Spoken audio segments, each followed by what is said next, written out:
नाग पंचमी का पर्व 2025 में हमें कब मनाना है? 28 जुलाई को या फिर 29 जुलाई को? सही डेट क्या है? पूजा हम किस समय करें? सुबह के समय करें या फिर शाम के समय करें? और नागों की पूजा की जाती है नाग पंचमी के दिन श्रावण मास की पंचमी तिथि पर नाग देवताओं के पूजा करने की बात कही गई है। और दोस्तों, इसी दिन यदि आप काल सर्प दोष या फिर पितृ दोष की पूजा कराना चाहते हैं तो नाग पंचमी का दिन बहुत ही शुभ होता है। वैसे भी आप किसी भी महीने की पंचमी तिथि पर यदि काल सर्प दोष के निवारण के लिए भगवान भोलेनाथ का अभिषेक कराते हैं तो भी आपके लिए बहुत ही शुभ माना जाता है। इसमें क्या होता है, चांदी के नाग नागिन शिवलिंग पर रखकर अभिषेक कराते हैं कच्चे दूध से गाय के, और पूजा उपासना करके हम अपने ग्रहों की शांति के लिए पूजा किया जाता है। तो यह नाग पंचमी का दिन सबसे अच्छा होता है। और इस दिन हम व्रत करें या ना करें, बहुत सारी बहनों के यह भी प्रश्न मन में होते हैं। तो नाग पंचमी का व्रत करके पूजा, तो देखिए, आप कहीं भी रहें, नाग देवता की पूजा अपने कुल देवता के हिसाब से ही आपको करनी चाहिए। कुल जो आपके कुल में परंपरा चल रही है उसी हिसाब से करनी चाहिए। दूसरी जो अहम बात है, जो हमारे अष्ट नाग होते हैं उनकी पूजा करने का विधान है।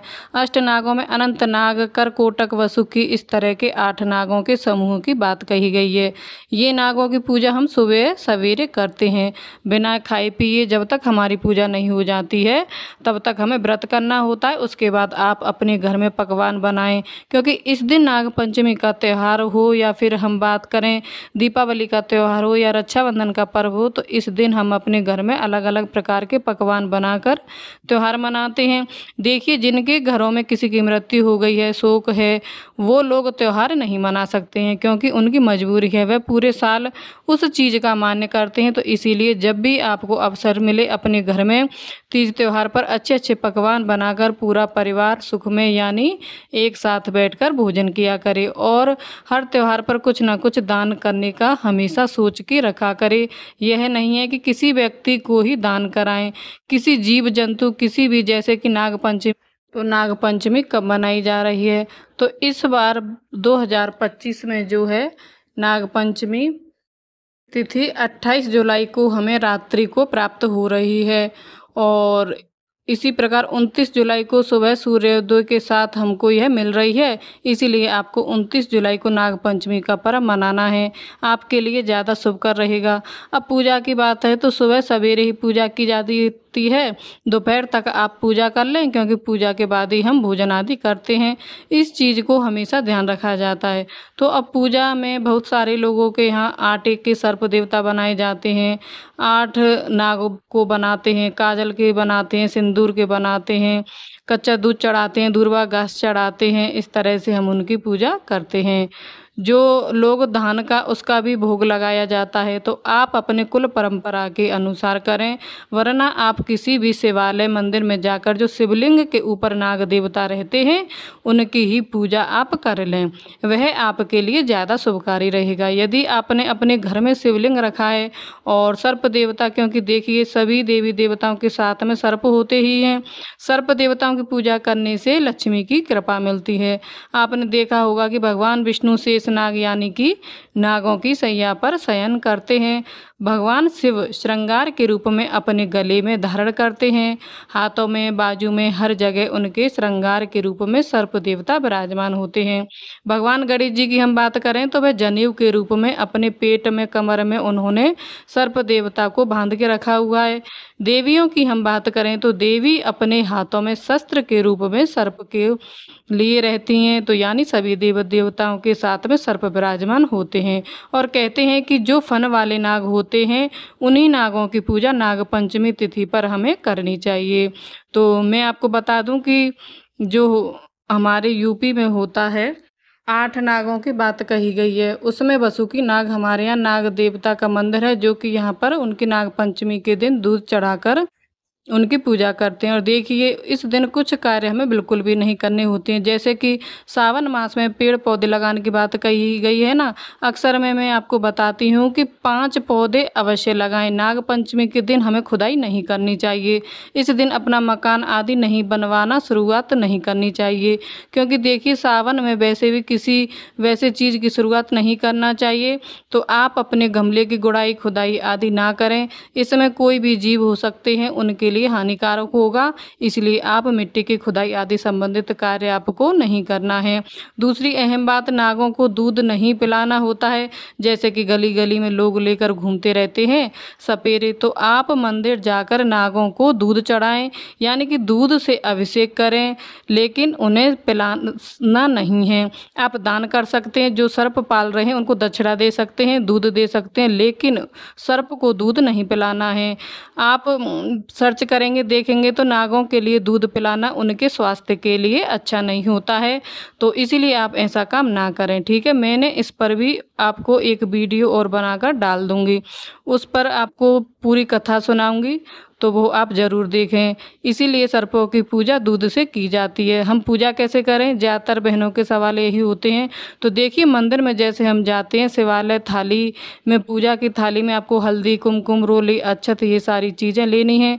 दुर्वा घास ले लीजिए, पुष्प ले लीजिए, कच्चा दूध ले लीजिए, चने ले लीजिए, और कहते हैं कि माता लक्ष्मी की प्रसन्नता के लिए आपको धान का लावा जैसे खील कहा जाता है, दीपावली के पर्व पर अक्सर मिलता है। और इस समय भी आप कहीं भी जो मुरमुरा वगैरह बनाते हैं ना, उनसे संपर्क करेंगे तो वह आपको आसानी से मिल जाएगा, तो आप इसका भी भोग लगा सकते हैं।